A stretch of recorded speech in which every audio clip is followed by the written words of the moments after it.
बिस्मिल्लाहिर्रहमानिर्रहीम। अस्सलाम वालेकुम दोस्तों। इस वीडियो में हम डिस्कस करेंगे कि विद होल्डिंग टैक्स की जो कलेक्शन जो है ना वो किस तरीके से की जाएगी अंडर सेक्शन 236।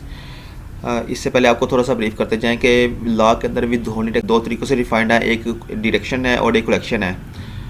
तो दोनों के पॉइंट ऑफ से जो ना अलग-अलग सेक्शंस डिफाइंड हैं और दोनों के हर सेक्शन के मुताबिक जो ना प्रिस्क्राइब परसेंट के लिए अलग से डेफिनेशन है, यानी कि हर सेक्शन के हिसाब से जो ना वो विद होल्डिंग एजेंट की अलग से डेफिनेशन है। तो इसके लिए जो ना लॉ ने ना हर विद होल्डिंग एजेंट को बाउंड किया हुआ है कि वो ना as per prescribe person as per with holding agent जो ना वो या तो टैक्स की डिडक्शन करेगा या उसकी जो ना कलेक्शन करेगा। तो एडवांस टैक्स कलेक्शन के हिसाब से जो ना एक सेक्शन 236 है, तो उसी का जो ना सब सेक्शन जी है। तो अब अभी जो ना हम इस वीडियो में विद रिस्पेक्ट टू सेक्शन 236 जी को टोटली इसको डिस्कस करेंगे कि इस सेक्शन का स्कोप क्या है, यानी कि ये सेक्शन जो ना किन किन सेक्टर्स के ऊपर एप्लीकेबल है और इसमें जो ना टैक्स की कैलकुलेशन हम कैसे करेंगे, कैसे जो ना उसकी ना एडवांस टैक्स की कलेक्शन होगी विद रिस्पेक्ट टू जो ना विद होल्डिंग एजेंट, और उसके मुताबिक जो अकाउंटिंग ट्रीटमेंट क्या होगी और वो जो इस सेक्शन के मुताबिक जो टैक्स की कलेक्शन की जाएगी या पेमेंट की जाएगी तो उसको जो ना उसकी एडजस्टमेंट कैसे की जाएगी विद दोनों के जो विद होल्डिंग एजेंट है उसके अकाउंट्स में, और जो है ना जो जिसका टैक्स विद हेल्ड किया गया तो उसके हिसाब से जो ना इस विद होल्डिंग टैक्स की जो कि एडवांस टैक्स की कलेक्शन की फॉर्म में है, तो दोनों के ना रिकॉर्ड के अंदर जो ना उसकी ना एडजस्टमेंट कैसे की जाएगी, वो कैसे जो ना अपने रिकॉर्ड में ना उसको अपडेट करेंगे विद रिस्पेक्ट टू ना annual income tax return filing. तो इन सारी चीज़ों को ना हम इस वीडियो में डिटेल में हम डिस्कस करेंगे और देखेंगे सारा कुछ कैसे ना इसको ना परफॉर्म कर सकते हैं, ताकि जो ना आपके जो ना रेलेवेंट अगर आप रेलेवेंट इस सेक्टर में के अंदर आप फॉल कर रहे हैं तो आप ना इसकी ना विद होल्डिंग एजेंट के मुताबिक जो ना अपनी जो ना टैक्स कंप्लाइंस को ना इजीली मैनेज कर सके। जी, इस वीडियो में हम जो ना वन बाय वन जो ना with respect to section 236 G इन 6 एरियाज को डिस्कस करेंगे। सबसे पहले जो ना ये देखेंगे कि सेक्शन 236 का जी का जो स्कोप है वो क्या है, यानी कि ये किन किन सेक्टर्स के ऊपर एप्लीकेबल होगा या जो ना किन किन आइटम्स के ऊपर एप्लीकेबल होगा। जी, सेक्शन 236 जी के डोमेन के अंदर ना जो जो सेक्टर्स आते हैं तो ये उसकी लिस्ट है। तो फाइनेंस एक्ट 2021 से पहले जो ना बेसिकली हमारे पास 13 डिफरेंट टाइप्स के सेक्टर्स या उनकी ना डिफरेंट टाइप्स की रेलिवेंट आइटम्स थी। तो उसमें से electronics, sugar, cement, iron, steel, fertiliser, motorcycle, pesticide, cigarettes, glass, textile, beverages, paint और फॉर्म, इन सेक्टर के ऊपर बेसिकली जो ना सेक्शन 236 जी की एप्लीकेबिलिटी थी before the approval of finance act 2021। अब फाइनेंस एक्ट 2021 के बाद जो ना इसके अंदर जो ना फर्दर 9 डिफरेंट सेक्टर्स ऐड किए गए हैं, जिसमें फार्मास्यूटिकल्स है, पोल्ट्री एंड एनिमल फीड्स है, एडिबल ऑयल एंड घी है, ऑटो पार्ट्स है, टायर्स है, वर्निशेस है, केमिकल्स है, कॉस्मेटिक्स है और IT इक्विपमेंट से रिलेटेड जितने भी आइटम्स हैं जो ना, तो अब ये इन सब के ऊपर एप्लीकेबल होगा। यानी कि टोटल मिला के जो ना 22 आइटम्स के ऊपर ना बेसिकली जो ना या 22 सेक्टर्स के ऊपर जो ना ये सेक्शन 236 जी की एप्लीकेबिलिटी है। तो इस सेक्टर से रिलेटेड जितने भी आइटम्स जो ना बेसिकली उनकी मूवमेंट होगी ना तो उसके ऊपर जो ना सेक्शन 236 जी की एप्लीकेबिलिटी होगी। अब हम दूसरे सेकंड फेज में देखते हैं कि सेक्शन 236 जी के लिए जो एडवांस टैक्स की कलेक्शन जो ना बेसिकली ये कौन टैक्स कलेक्ट करेगा और ये टैक्स की एप्लीकेबिलिटी किन किन के ऊपर होगी, यानी कि इस टैक्स को पे कौन करेगा। अब इसको हम देखते हैं। जी, advance tax collection under section 236 G के मुताबिक जो ना बेसिकली ये जो मैन्युफैक्चरर्स होंगे और जो कमर्शियल इंपोर्टर्स होंगे ये जो ना ये विद होल्डिंग एजेंट की डेफिनेशन में फॉल कर रहे हैं अंडर सेक्शन 236 जी, और इसके मुताबिक जो ना बेसिकली ये जो मैन्युफैक्चरर्स और कमर्शियल इंपोर्टर्स जो ना ये एडवांस टैक्स की कलेक्शन करेंगे एट द रेट ऑफ 0.1% के हिसाब से, यानी कि जो टोटल अमाउंट होगी उसके ऊपर जो ना 0.1% ये एडवांस टैक्स की कलेक्शन करेंगे, उसके ऊपर फर्दर टैक्स यानी कि एडवांस इनकम टैक्स की फॉर्म में उसको अप्लाई करेंगे और ये जो ना अपने जो ना वो बायर से ना ये कलेक्ट करेंगे। तो अब हम देखते हैं कि बेसिकली इनको पे कौन कौन करेगा। जी, ये अंडर सेक्शन 236 जी के मुताबिक जो ना बेसिकली ये डिस्ट्रीब्यूटर्स होंगे, डीलर्स होंगे और होलसेल सेलर्स होंगे। बेसिकली ये जो ना ये लोग ये जो ना एंटिटीज़ जो ना एडवांस टैक्स की ना पेमेंट करने में बाउंड है, यानी कि जो मैन्युफैक्चरर या कमर्शियल इंपोर्टर्स होंगे या जब इन लोगों को सेल करेंगे, ये जो आइटम्स हैं जो अभी हमने डिस्कस किया है 22 डिफरेंट सेक्टर्स हैं उनकी आइटम्स जो हैं, तो वो जब इन लोगों को सेल करेंगे तो इनको सेल करते हुए ना साथ साथ जो ना ये 0.1% जो ना टोटल अमाउंट के ऊपर जो ना एडवांस टैक्स की कलेक्शन भी करेंगे, यानी कि उनके ऊपर फर्दर टैक्स लगा के जो ना उसको कलेक्ट करेंगे और कलेक्ट करने के बाद जो ना बेसिकली ये ना एपीआर को पे करेंगे जो मैन्युफैक्चरर या कमर्शियल इंपोर्टर होंगे।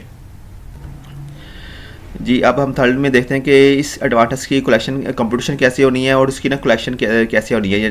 तो अभी जैसे हमने थोड़ा सा इसको पहले भी डिस्कस कर लिया हुआ है प्रीवियस 2 पॉइंट्स में, तो अभी जो ना बेसिकली एक ना हम इनवॉइस को देखते हैं और उसको डिटेल में देखते हैं कि कैसे जो ना वो उसकी ना कंपटीशन होगी और कैसे रेट अप्लाई होगा और उसकी ना कलेक्शन कैसे होगी। जी दोस्तों, ये ना बेसिकली एक सेल टैक्स इनवॉइस है। तो इसमें से बेसिकली हमने ये देखना कि जो एडवांस टैक्स है अंडर सेक्शन 236G, तो इसकी जो ना कंपटीशन कैसे होगी और उसके ना टैक्स कैसे अप्लाई करेंगे। ये ना हमारे पास एक सेल टैक्स इनवॉइस का एक परफॉर्मा है, तो इसके ये लॉ के मुताबिक ना ये सारी उसकी फॉर्मेलिटीज़ पूरी कर रहा है। तो अगर आपके पास सेल टैक्स इनवॉइस में इसमें कोई है तो आप इसको इस फॉर्मेट के मुताबिक जो ना आप उसको ना अडॉप्ट कर सकते हैं, ताकि लेटर ऑन ना अगर आपका कल को कोई सेल टैक्स का ऑडिट ओपन हो तो आप ना उस with respect to sale tax invoice ना आपके लिए कोई मसला ना हो। खैर, इसके ऊपर ना हमारी लाइजा से वीडियो अवेलेबल है, तो आप देख सकते हैं। अभी फिलहाल हम देखते हैं कि जो मैन्युफैक्चरर या कमर्शियल इंपोर्टर हैं तो उन्होंने कैसे जो ना एडवांस टैक्स की ना कलेक्शन करनी है। तो अज्यूम करें ये जो ना एडवांस ABC एंटरप्राइज एक ना डिस्ट्रीब्यूटर है और इस डिस्ट्रीब्यूटर को ना बेसिकली ये सेल्स कर रहे हैं, तो ये ना डिफरेंट टाइप्स की ना आइटम सेल कर रहे हैं। तो इनको ये डिफरेंट बिफोर सेटस उसकी प्राइसेस है और ये उनको ना सेटस लगा के जो ना ये उनकी वैल्यू बन जाती है, जो ये टोटल वैल्यू बनती है। तो 1,03,000 जो ना बेसिकली उसकी टोटल वैल्यू बनती है, तो जिसके मुताबिक जो कि सेटस इनवॉइस के मुताबिक जो ना उन्होंने प्राइस जो ना चार्ज करनी है अपने डिस्ट्रीब्यूटर को। अब इस डिस्ट्रीब्यूटर अब इस मैन्युफैक्चरर ने बेसिकली जो कि डिस्ट्रीब्यूटर को सेल कर रहा है, तो इस मैन्युफैक्चरर ने ना इस वैल्यू के ऊपर जो ना 0.1% एडवांस टैक्स की कलेक्शन करनी है अंडर सेक्शन 236G, जो कि अगर हम इसके ऊपर अप्लाई करेंगे तो ये जो वैल्यू बन जाती है 1035 PKR में। तो ये टोटल वैल्यू प्लस जो ना एडवांस टैक्स, तो ये टोटल मिला के जो ना टोटल वैल्यू बनेगी ना टोटल पेबल, तो ये अमाउंट जो ना बेसिकली मैन्युफैक्चरर ने अपने डिस्ट्रीब्यूटर को चार्ज करनी है, उससे कलेक्ट करनी है टोटल वैल्यू। और ये जो ना फिर कलेक्ट करने के बाद जो ना फिर उसने अपनी ना अकाउंटिंग ट्रीटमेंट करनी है, तो वो अभी हम बाद में डिस्कस करते हैं। तो इस तरह जो ना बेसिकली ना एडवांस टैक्स की ना कंपटीशन करनी है उसने और उसकी ना कलेक्शन करनी है डिस्ट्रीब्यूटर से या डीलर से या फिर होलसेलर से। जी, अब ना फोर्थ पॉइंट्स पे आते हैं कि इसकी अकाउंटिंग ट्रीटमेंट क्या होगी। यानी कि जो सेक्शन 236G के अंडर जो ना जो भी हमने टैक्स की कलेक्शन की है और जो उसकी इनवॉइस बनाई है, तो उसकी जो ना अकाउंटिंग ट्रीटमेंट कैसे करेंगे। तो इस अकाउंटिंग ट्रीटमेंट को हम डिस्कस करते हैं विद रिस्पेक्ट टू मैन्युफैक्चरर और कमर्शियल इंपोर्टर, यानी कि जो सेलर है उस पॉइंट से हम इसकी ट्रीटमेंट डिस्कस करते हैं। अभी जो ना बेसिकली हमने सेल टैक्स इनवॉइस डिस्कस की थी, जो कि मैन्युफैक्चरर ने या कमर्शियल इंपोर्टर ने अपने ना डिस्ट्रीब्यूटर को या होलसेलर को या जो उसका जो ना डीलर्स को इशू की थी, तो उसके मुताबिक ना ये बेसिकली हमने देखा था कि कैसे जो ना उसकी इनवॉइस कैसे वो बनाएगा और उसके ऊपर जो ना एडवांस टैक्स की जो ना वो कैसे उसको अप्लाई करेगा। तो ये जो ना वो लगाता है एडवांस टैक्स उसके ऊपर जो ना वो अप्लाई करता है, तो ये उसकी ना टोटल जो ना बेसिकली इनवॉइस बन जाती है, जो उसने ना कलेक्ट करनी है अपने जो ना कस्टमर से, यानी कि डिस्ट्रीब्यूटर से या डीलर से या फिर जो ना होलसेलर से कलेक्ट करनी है मैन्युफैक्चरर या कमर्शियल इंपोर्टर ने। अब इसकी ना बेसिकली हम अकाउंटिंग ट्रीटमेंट को देखते हैं विद रिस्पेक्ट टू मैन्युफैक्चरर या कमर्शियल इंपोर्टर, यानी कि मैन्युफैक्चरर या कमर्शियल इंपोर्टर जो ना कैसे ना अपनी ना उसके बुक्स ऑफ अकाउंट्स में ना कैसे उसको जो ना अपने डबल एंट्री के पॉइंट से या फिर उससे पहले से उसके पास सॉफ्टवेयर रजिस्टर कर रहा है, तो वो कैसे उसको रिकॉर्ड करेगा। जी, ये अभी हम देखते हैं कि इस तरह बेसिकली जो भी साइकिल होता है ना सेल्स का, तो ये ना 3 फेसेस में कंप्लीट होता है। तो उसकी ना बेसिकली कंपाउंड एंट्रीज होती हैं। अगर तो आपके पास सॉफ्टवेयर ERP यूज़ हो रहा है, तो डेफिनेटली जो ना वो जितनी भी एंट्रीज होगी वो बेसिकली आपस में इंटीग्रेटेड होगी और सारे चार्ट अकाउंट्स के अंदर ना जो भी रिकॉर्ड होगा वो मॉड्यूल्स आपस में जो मॉड्यूल्स होंगे CS का जो मॉड्यूल होगा, तो वो ना चार्ट अकाउंट के साथ इंटीग्रेट हुआ होगा, तो वो उसमें आप एक ही एंट्री करेंगे, CS रिकॉर्ड करेंगे, तो डेफिनेटली ना वो जिस रिस्पेक्टिव अकाउंट में ना उसकी ना एंट्री हो जाएगी ऑटोमेटिकली। तो अगर उस तरह होती भी है या नहीं भी होती, तो हम ये बेसिकली डिस्कस कर लेते हैं कि क्या कौन कौन से ना अकाउंट्स उससे ना इफेक्ट होंगे, जो कौन कौन से जो ना अकाउंटिंग हेड उससे ना इफेक्ट होंगे। तो ये बेसिकली ना एक कंपाउंड एंट्री बनाई हुई है, तो इसमें पहले हम सेल्स को देखेंगे, बाद में इसको ना विद होल्डिंग जो सेल टैक्स का पेबल है उसकी पेमेंट को देखेंगे, और जो विद होल्डिंग टैक्स पेबल है अंडर सेक्शन 236G जो कि अभी हम सेक्शन ओवरऑल डिस्कस कर रहे हैं, तो इसकी ना पेमेंट को देखेंगे। तो अज्यूम करते हैं कि तो ये बेसिकली ना ये वैल्यूज़ वही है जो अभी हमने ना सेल्स टैक्स इनवॉइस में अभी हमने डिस्कस की है। तो इस सेल्स इनवॉइस की जो टोटल वैल्यू बन रही थी वो बन रही थी 104580, जो कि मैन्युफैक्चरर ने अपने ना डिस्ट्रीब्यूटर से रिसीव करनी है। तो ये उस बेसिकली वो अगर तो कैश में रिसीव कर रहा है या बैंक में रिसीव कर रहा है तो उस अकाउंट में चली जाएगी, या फिर बाद में रिसीव करनी है अपने कस्टमर से, तो फिर डेफिनेटली जो है ना बेसिकली कस्टमर का अकाउंट जो है हिट हो जाएगा टोटल वैल्यू के साथ। तो दूसरे बाकी जो CGS का अकाउंट हिट हो जाएगा जितनी की हमारी इस इन्वेंट्री की कॉस्ट होगी। अज्यूम किया कि ये जो हमने जो सेल्स कर रहे हैं ना, तो इसकी जो कि इसकी टोटल सेल्स थी कॉस्ट, तो इसकी जो ना कॉस्ट थी हमारे पास 74,800 इसकी कॉस्ट थी। तो ये जो इसके साथ जो CGS वाला अकाउंट है, यानी कि जो कॉस्ट ऑफ गुड्स सोल्ड के अंदर जो ना मटेरियल कंजप्शन का अकाउंट क्रिएट किया होगा चार्ट अकाउंट के अंदर, डेफिनेटली वो अकाउंट भी डेबिट हो जाएगा कॉस्ट वैल्यू के साथ। और सेम जो बेसिकली अमाउंट है ना, इसी सेम अमाउंट के साथ इन्वेंट्री का अकाउंट जो ना बेसिकली वो क्रेडिट हो जाएगा। जो चार्ट अकाउंट के अंदर जो भी इन्वेंट्री का अकाउंट क्रिएट किया होगा स्टॉक इन ट्रेड के नाम से या फिर इन्वेंट्री अकाउंट के नाम से, तो वो आपस में क्रेडिट हो जाएगा। यानी कि जो जितनी इन्वेंट्री की कॉस्ट होगी तो वो CGS को हिट हो जाएगी, उसके अगेंस्ट जो ना इन्वेंट्री का अकाउंट आउट हो जाएगा। और जो रिमेनिंग हमारे पास जो सेल्स वाली अमाउंट थी जो कि हमने सेटस के बगैर जो ना वो कस्टमर को चार्ज कर रहे हैं, तो वो अकाउंट जो है ना वो अमाउंट जो ना बेसिकली सेल्स अकाउंट को हिट हो जाएगी, उस अमाउंट से सेल्स अकाउंट क्रेडिट हो जाएगा। और बाकी जो दो अमाउंट रह जाएगी हमारे पास वो बेसिकली सेटस पेबल, यानी कि जो सेटस हम कस्टमर को चार्ज कर रहे हैं तो वो हमारे जो पेबल अकाउंट में जाके हिट हो जाएगा। और इसके अलावा जो विद होल्डिंग टैक्स हम कलेक्ट कर रहे हैं अंडर सेक्शन 236G, वो अमाउंट भी जो ना बेसिकली हमारे जो ना विद होल्डिंग टैक्स पेबल वाला जो अकाउंट होगा जो कि हमने अपने चार्ट अकाउंट के अंदर क्रिएट किया होगा, तो वो अमाउंट के साथ वो भी इस अमाउंट के साथ वो भी अकाउंट भी ना क्रेडिट हो जाएगा। तो ये सेम अमाउंट वही है जो कि हमने जो ना इनवॉइस के अंदर उस इन वैल्यूज़ को रेस किया हुआ था, वो सारी की सारी जो ना एज़ पर अकाउंटिंग ट्रीटमेंट जो ना उसको हम ना डेबिट क्रेडिट करके ना उसको अपनी जो ना अकाउंटिंग साइकिल पूरा कर लेंगे। तो ये इसकी सेल्स रिकॉर्ड होगी जो कि मैन्युफैक्चरर या कमर्शियल पोर्टल जब सेल्स करेगा अपने जो ना डिस्ट्रीब्यूटर को या डीलर को या होलसेलर को, तो वो इस तरह ना अपने बुक्स अकाउंट्स में ना अपनी सेल्स रिकॉर्ड करेगा। तो सेल्स रिकॉर्ड करने के बाद बेसिकली ना उसने दूसरे फेज़ में ना इसकी सेटस की पेमेंट करनी है, जो कि उसने सेटस विद हेल्ड किया होता at the time of sales, जो कि बेसिकली ये अमाउंट आ रही थी। तो अब ये जो सेल्स की एंट्री है बेसिकली ये जो सेल्स उसने विद हेल्ड किया था, तो वो उसकी पेमेंट जब करेगा तो सेटस पेबल अकाउंट को डेबिट कर देगा जो कि पहले क्रेडिट किया था। तो और जो कैश है बैंक अकाउंट से ना उसको क्रेडिट कर देगा, यानी कि जब कैश में पेमेंट हुई है तो वो कैश अकाउंट को क्रेडिट कर देगा, और बैंक को थ्रू पेमेंट हुई है तो बैंक अकाउंट को क्रेडिट कर देगा। तो ये जब सेटस की पेमेंट करेगा तो वो इस तरह ना उसकी अकाउंटिंग ट्रीटमेंट हो जाएगी। तो इसी का जो ना तीसरा पार्ट ये है कि जब विद होल्ड टैक्स जो उसने कलेक्ट किया हुआ है मैन्युफैक्चरर ने या कमर्शियल इम्पोर्टर ने, तो उसकी जो एंट्री इस तरह करेगा with holding tax payable account को अपने डेबिट कर देगा सेम अमाउंट के साथ जितनी अमाउंट उसने विद हेल्ड की थी, और जो ना वो कैश है बैंक अकाउंट को क्रेडिट कर देगा। तो इस तरह जो ना बेसिकली इसका ना सेल्स वाला अकाउंट जो ना वो साइकिल पूरा हो जाएगा, जो कि मैन्युफैक्चरर या कमर्शियल इम्पोर्टर ने जब सेल्स की होगी तो ये जो ना बेसिकली वो 3 एंट्री को पोस्ट करेगा स्टेप बाय स्टेप। अगर तो उसका ERP सॉफ्टवेयर है तो डेफिनेटली वो जो ना अकाउंट आपस में इंटीग्रेट हो चुके होंगे तो वो उस तरह हो जाएगा। अदरवाइज जो ना अगर उसको ना मैनुअली उसने JV पोस्ट करनी है या अगर उसका डबल एंट्री सिस्टम है तो सिर्फ सेल उसके अंदर सिर्फ GL मॉड्यूलर सॉफ्टवेयर के अंदर तो वो सारी एंट्री जो ना मैनुअली पोस्ट करनी पड़ेगी। और अगर वो भी नहीं है तो फिर ना उसमें एक्सेल में जैसे भी वो मेंटेन कर रहा है वो उसके मुताबिक अपने हिसाब से वो मेंटेन कर ले इन चीज़ों को अकाउंट फॉर करते हुए। जी अब हम देखेंगे कि जो मैन्युफैक्चरर या कमर्शियल मोटर है तो उसने ना टैक्स चालान कैसे क्रिएट करना है। सेक्शन 236G की जो विद होल्डिंग इनकम टैक्स उसने की हुई है तो वो टैक्स चालान कैसे क्रिएट करेगा, अभी हम इसको देखते हैं जल्दी से। अब हम देखते हैं कि जो विद होल्डिंग टैक्स का चालान जो है ना वो कैसे क्रिएट करना है। तो ई-टोटा पेयर के पोर्टल पे जैसे हम आएंगे उसके बाद जो ना ई पेमेंट वाला जो टैब है तो इसमें क्रिएट पेमेंट में जाके जो ना इसका जो सब टैब है होगा इनकम टैक्स, इसको हम ओपन करेंगे। तो इसको ओपन करने के बाद जो ना अपने रेलेवेंट जो टैक्स ईयर सेलेक्ट कर लेंगे और बिज़नेस अगर आपका है तो वो सेलेक्ट कर लेंगे।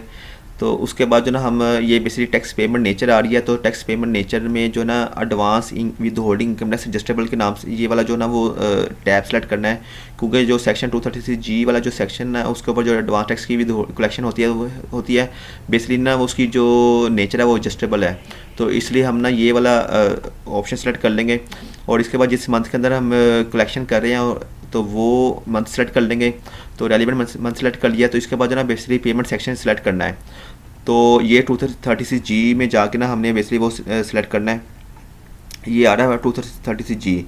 तो इसमें जो ना एक फर्टिलाइज़र का अलग से रेट है, तो और जो ना अदर देन फर्टिलाइज़र ना बेसिकली इसका अलग से रेट है। तो हम ना बेसिकली वो करेंगे जो अदर देन फर्टिलाइज़र्स है। तो ये आ रहा है purchase of other commodities by distributors, dealer, wholesalers. तो इसको हम सेलेक्ट कर लेंगे 236G, purchase of other commodities. अगर आपका जो ना फर्टिलाइज़र की सेल नहीं कर रहे हैं, अगर फर्टिलाइज़र की सेल कर रहे हैं तो ये फर्टिलाइज़र वाला जो है ना बेसिकली जो ये वाला कोड है 64150702, तो ये वाला सेलेक्ट करेंगे। अभी फ़िलहाल जो है ना हम नॉन फर्टिलाइज़र वाला डेट कोड कर लेते हैं सेलेक्ट, जो कि 701 वाला जो कोड आ रहा है, तो इसको सेलेक्ट करते हैं 236G। तो ये सेलेक्ट कर लिया है। तो इसके बाद ना जो जिसका हम विद होल्डिंग कर रहे थे तो उसका एंटीएन डालना है। तो ये हमने उसका एमटीएन डाला तो उसकी सारी इन्फॉर्मेशन एक्सट्रैक्ट हो गई है। तो इसमें ना एक सिटी सेलेक्ट करना था खुद से। सिटी हम सेलेक्ट कर लेते हैं, आपका जो भी रेलिवेंट सिटी होगा उसको सेलेक्ट कर लेंगे। तो इसके बाद जो ना अमाउंट डालनी है, टैक्सेबल अमाउंट डालनी है, और जो उसके ऊपर ना टैक्स वैल्यू जो हमारा टैक्स चार्ज है ना तो वो डालनी है हमने। तो इसमें टैक्सेबल अमाउंट हमारे पास ये आ रही है टोटल सेल्स जो इनवॉइस की वैल्यू थी before collection applying of advance tax, वो अमाउंट हम पकड़ लेंगे। तो ये वाली अमाउंट टैक्सेबल अमाउंट लगा दी हमने। तो यहाँ पे अगर आप 0.1% भी लगाएंगे तो वो उस तरह जो ना वो लगा देगा, रेट वैल्यू कैलकुलेट कर लेगा।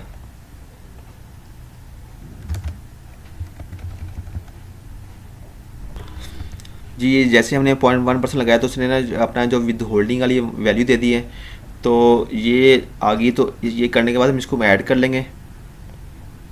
तो ये हमारे पास है ना जो जिसकी हमने विद होल्डिंग की थी उसका 98 डाल के हमने उसकी विद होल्डिंग अमाउंट डाल दिया। तो ये जो ना आ गई है।